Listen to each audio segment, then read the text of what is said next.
Thanks for staying with us. We're going to start now with the nation. I don't know why nation is so heavy these days. What's going on? Defense headquarters, police turn heat on oil thieves, economic saboteurs, how to prevent another national grid collapse. Tinubu, we will create wealth for Nigerians. Clashes, Ganduje panel seeks creation of livestock ministry. Governors get federal government's push on mass food production. Makinde appoints 29-year-old as commissioner. We won't allow one-party rule, says PDP. Adedeji replaces Nami as FIR's chair. Okay, which story are we starting with in the nation? Governors get federal government push on mass food production. So governors have been given a marching order to boost food security by embarking on mass production. So the order, according to the Niger State Governor, Mohammed Omar Bago, was given by President Bola Ahmed Tinubu. And yesterday, Bago said that his administration earmarked about 550 hectares of land for farming in the state in compliance with the president's directive. And according to him, 300,000 hectares of farmland were ready for cultivation, while the government plans to clear another 250,000 hectares across the state. So he dropped the hint while he was interacting with reporters in the State House on the same day that the World Food Program, WFP, pledged $2.5 billion lifeline to the federal government Zero Hunger Program. And he said that though his administration is not in the blue economy, which I don't understand what that means, but they rely so much on the vast land that they have and their green vegetation to ensure that they get at least 10% of, the whole production in Nigeria. He highlighted what has been happening in Libya, saying that they have water, a lot of water that they use to power their the dams, and they are trying to see how they can save up the water at that time so that during the drought season, they can replow back and use it for agriculture. That's like the next level of agriculture. So the blue economy is where you focus on the waterways, the oceans, and how that, you can economically impact. Oh, okay. That'd be great. I can't wait for that to happen. Yeah. So the National Livestock Reforms Committee chairman is actually headed by the national chairman of the APC, Dr. Abdullahi Ganduje. He has recommended to Mr. President the need to provide a proper he recommended means of funding for the, He has actually recommended for the Ministry of Livestock in Nigeria. The reason is because he felt that it would be important for us to have a separate ministry aside from based on all the learnings from all the previous failures, and the learning and the learnings from of what they tried before previously. He's recommending specifically that the modernization of livestock subsector of the agricultural sector will be the best way to move forward. And he's also recommending ways of getting international funding from governments, from private sector to also support the livestock, especially. He believes that with this recommendation to the president, which according to him, the president is actually very interested in seeing what they can do to have a lasting solution to the farmers herders clash we've been having across the country. So this ministry, hopefully it will be removed from their Ministry of Agriculture, so they don't have to hire a whole bunch of new people, I'm hoping.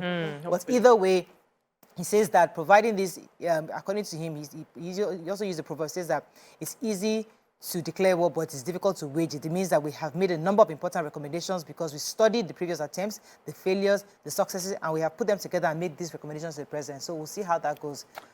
Yeah. So I have, they say, a 62-man delegation from River State's indigene went to visit the president in Abuja at the State House. And they said this delegation was made up of leaders of thought, traditional rulers, political gladiators of both the PDP and APC. And the delegation had come to thank the president for appointing former Governor Nyesom Wike as the FCT minister and for also other senior appointments given to River State. They also presented the president with a gift. And during the conversation, our president said to them that Nigeria should have no business, that his job really is to create wealth for Nigeria, for all Nigerians, because we have no reason to be poor. We have no business being poor, and we should and suffering insecurity and underdevelopment in the view of the enormous human and material resources that we have in the country. Also, I didn't even know that until this report that Jury Ngelale is actually an indigene of Rivers State, so they were quite happy about that appointment as well. And then our president says he's not the president that will give you excuses. He will work hard and make sure that, he creates wealth for all Nigerians. And he says today we may be swimming against the tide, but the waves will soon propel us forward from behind. We will achieve the goals and dreams of our forefathers. I am inspired by the nature of the people and now lead. Also, an infrastructural deficit in Rivers State was highlighted, especially the Eleme Junction on the axis of the East-West Road linking the Port Harcourt refinery. He said that he'll make sure that the FCT minister, looks at that for prompt action. Yeah. Okay, any other story in Nation? Yes, I have a story ahead, on page 29. It says President Tinubu appoints. Sorry, I beg your pardon. Let me just. Okay, so it says President Tinubu appoints Adedeji as the chairman or the acting executive chairman of Federal Inland Revenue Service. This statement was released yesterday, and it's coming as a shock. So let me just go. Let's talk about why I picked this story. So I know that the former FIRS chairman, Naimi, has done, he's taken the nation to a considerable extent. But we're looking for, I guess President Tinubu is looking for something around private service. So I saw, highlighted in this story is his experience and what he's done before his certification and experience. The fact that he has served in Oyo State as a special advisor, somewhere also in finance. For me, I feel there's a space for excellence. Gone are the days where we say somebody came out with a first class and he's just there roaming around. So congratulations to Adedeji. Yeah. And I also know that Nami, in the next few months, is going to retire. I mean, Yes, again, in this tenure will be December. over. So December. I guess it's just going to be... Yeah, but this is just when I read the CV, I'm like, yes. So when your children go to school and you try and encourage them to get good results, you can You say have this. something to Because we always say, all the ones that got first class, where are they today? Well, we've seen them. So now We're somewhere now. Yes, now Let's go on a quick break. When we return, we continue with our review. Stay with us. I think I actually have a bit of time to read the punch. Let me take punch. Like when I come back, we'll take punch. Stay with us. Okay, let's take the punch. Nigeria's debt jumps by 75% in 3 months, hits 87 trillion. Tinubu promises to tackle poverty, complete the East-West Road. Alake has provided qualitative leadership for the Egba, says Anglican primate. NURTW president, 21 others arrested for alleged killing. Zero allocation, Ogun LG chairman impeached, lampoons Abiodun. Tinubu orders Nami's retirement, appoints Adedeji FIRS chair. Electricity consumers slam FG over power grid collapse, and manufactured goods imports gulp $6.7 billion in 6 months, says report. Okay, which story are we starting with? The punch? The President and National Union of Road Transport Workers, Tajuddin Baruwa, and 2 others, including 3 national officers of the union, are currently being detained by the police in Abuja. Those arrested have been charged with alleged criminal conspiracy, culpable homicide, public disturbance, conducts likely to breach the peace of the state. So they were arrested and detained between Tuesday and Wednesday, and they had been moved to the defunct Special Anti-Robbery Squad, known as the Abattoir, located in Guzape, Abuja. So while they confirmed the development, the spokesperson for the FCT Police Command, Josephine Ade, revealed that the suspects will be charged to court following conclusion of police investigation. And, after the arraignment, they said they realized that one person was killed. They've been having altercations back and forth, just exactly what happens in other parts of the country as well. And they said they've confirmed the arrest of 23 male suspects, recovery of 3 rifles, which followed the chaos that happened in Garki, Abuja. Said Tuesday there was a violent clash between the 2 factions of the NURTW, Saple Crescent, and the other area as well. And so I think this is what the government should be doing, what the police should be doing more often, so that it will deter them from constantly. If they have issues, they can always present it, go to court and sort it out, do it legally. Okay. So go ahead. Yeah, so the Debt Management Office has said that Nigeria's total public debt has hit 87.38 trillion naira at the end of the second quarter of 2023. They said this represents an increase of 75.29%, or we can say 37.53 trillion naira increase compared to 49.85 trillion recorded at the end of March of this year. The DMO's report, this was on Thursday, they said that the debt includes a 22.71 ways and means advances of the Central Bank of Nigeria to the federal government. So it explains that the ways and means advances is a loan facility through which the CBN finances the shortfalls in government budget. And it had, and the DMO had earlier projected the Nigeria's public burden may hit 77 as a result of this inclusion of the, when National Assembly had approved the previous president, that's Muhammad Buhari's request to restructure the CBN ways and means advances. It just really gives us a breakdown of why we have such a huge number. It's talking about some of the policies that we have right now, also all this will impact on the debt. Okay, so the primate of the Anglican Communion in Nigeria, Archbishop Henry Ndukuba, who was represented by the Most Reverend Peter Akinola, has felicitated with the Alake of Egbaland, Oba Adedotun Badebo. So he has celebrated his 80th birthday, and lots of people were there. And he said that the clergyman described the royal father as an exemplary leader whose commitment to providing qualitative leadership for the people of Egbaland is worthy of note. He said that at 80, Obagbadebo should be moving closer to God at this time, added that by doing this, the royal father will be bequeathing to the coming generation the honor of being a beacon of light, who served humanity diligently and made a lot of positive differences in their life. Yeah, I have a story. I have a story on page 18. It says, Oyo State Governor Seyi Makinde yesterday swore in a 29-year-old Ms. Wasilat Adegoke to head the Ministry of Youth and Sports. Okay. I picked a particular paragraph. I'm reading it now. It says, Makinde says he would always forgive the Commissioner for Youth and Sports and others for any mistakes they have or they make while doing their job, but he would not forgive them if they fail to perform. So as they are getting in at that age, it's important to know that your age won't be an excuse. Exactly. Yeah. Moving on now to Vanguard. Outrage as national power grid collapses twice in 6 hours. Palliatives address roots of poverty, not symptoms. Catholic bishops tell federal government. Tinubu sacks FRC boss. We took that story already. Illegal toll. The IGP orders CPs to dismantle unauthorized checkpoints, arrest violators. Death traps. Federal Lagos government to shut third mainland bridge for repairs. Court nullifies Kaduna government's banishment of monarch. Oluwari ends protests by Shakiris, and one-party states will resist APC's plot, says PDP and LP. Okay, which story are we starting with? I have two. I'm confused, but I think I'll just take. Let me take one. So we have, this is in Abuja, the Catholic Bishops Conference of Nigeria, CBCN.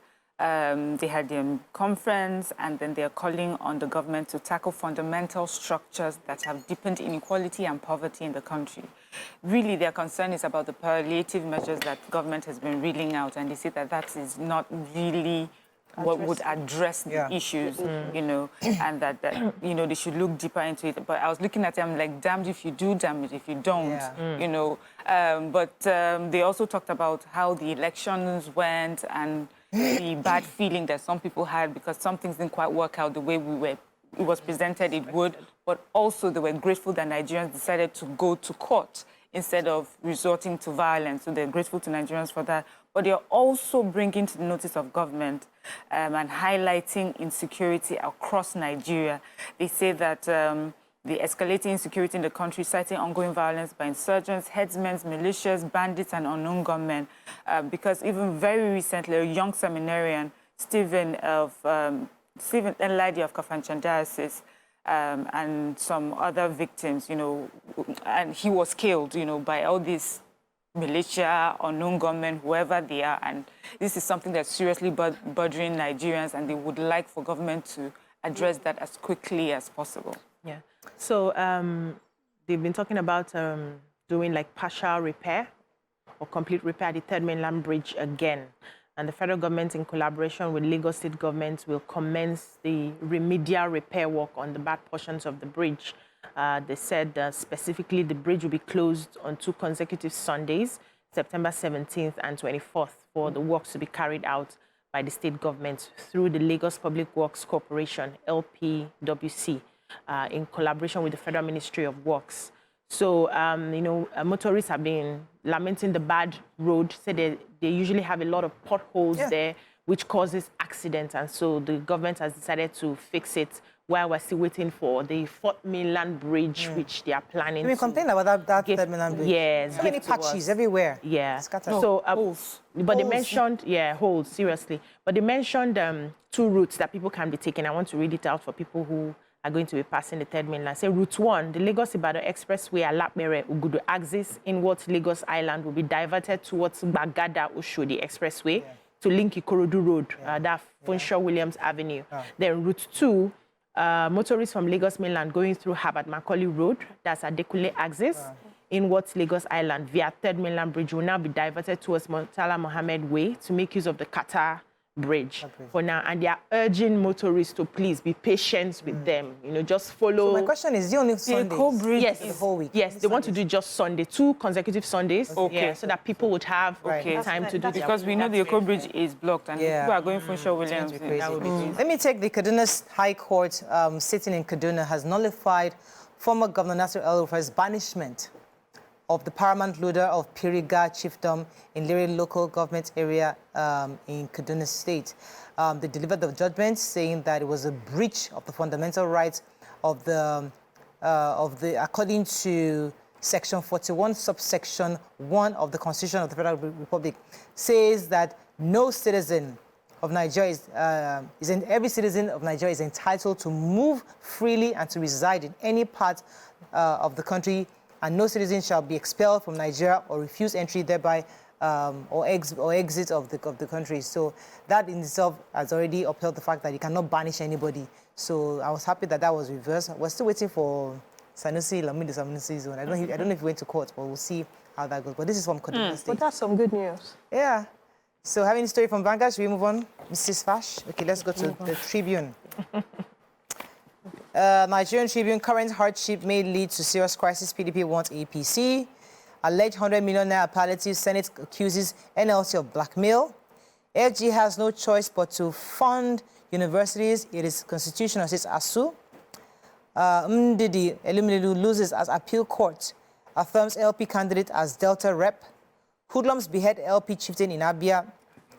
Tinubu gets proposal for Ministry of Livestock. Makinde approves Oyebola as Asheyin. Shonwu Ogbomosho completes his traditional rites, enters palace. And let's find FG working out details on flight resumption to UAE, says Keyamo. Okay, which story are we taking in Tribune? The president of the Academic Union of Universities, ASU, Professor Emmanuel Osodeke, said the federal government cannot totally back out of funding universities. So he was speaking and he said that it's clearly stated in the Constitution that the federal government must fund public universities. And this was him reacting to a post or a report where the Minister of Education, Professor Tahir Maman, was quoted to have said the federal government will initiate new ways of funding tertiary education by granting full autonomy to universities to explore new sources to financing their activities. So the ASU boss said there's no way the federal government would say they will not fund public universities because it is in the law. And they say in the Constitution, Section 18 of the Constitution says universities, primary and secondary schools are free.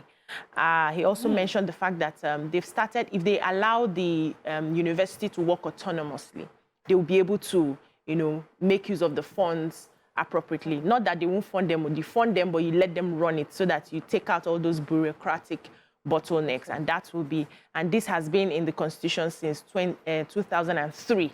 They just need implementation so that they can work in the university. So I really don't know. They also, he also mentioned that the federal government needs to increase the amount which they give to universities, just like it happens outside the country. European states, they have the percentage which Nigeria is one of the lowest that we give to our education. So I don't know if the government funds the education there and micromanages it for them outside. I think we need to really compare what's happening, because I know that students... I thought they said we shouldn't be No. looking We want quality education, right?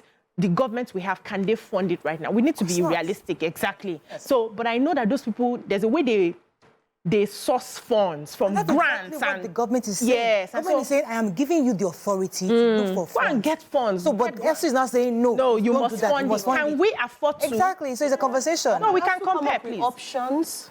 For They're funding. increasing all Yes. sorts of fees, and parents are on the Because street. that's the only option they have Like brought out, doing- which is not Exactly. So it's a hot topic. It's talking about what's talking about. Federal government is saying, as schools, I'm giving you Go the authority. and look for money and run it yourself. And I will schools are give you saying, money. okay. I will give you money, but you must, in addition. And that's how it should be.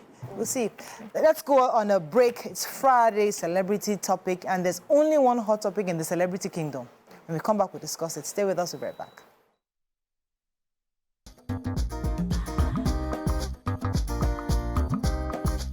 Stay tuned. Your View will be right back.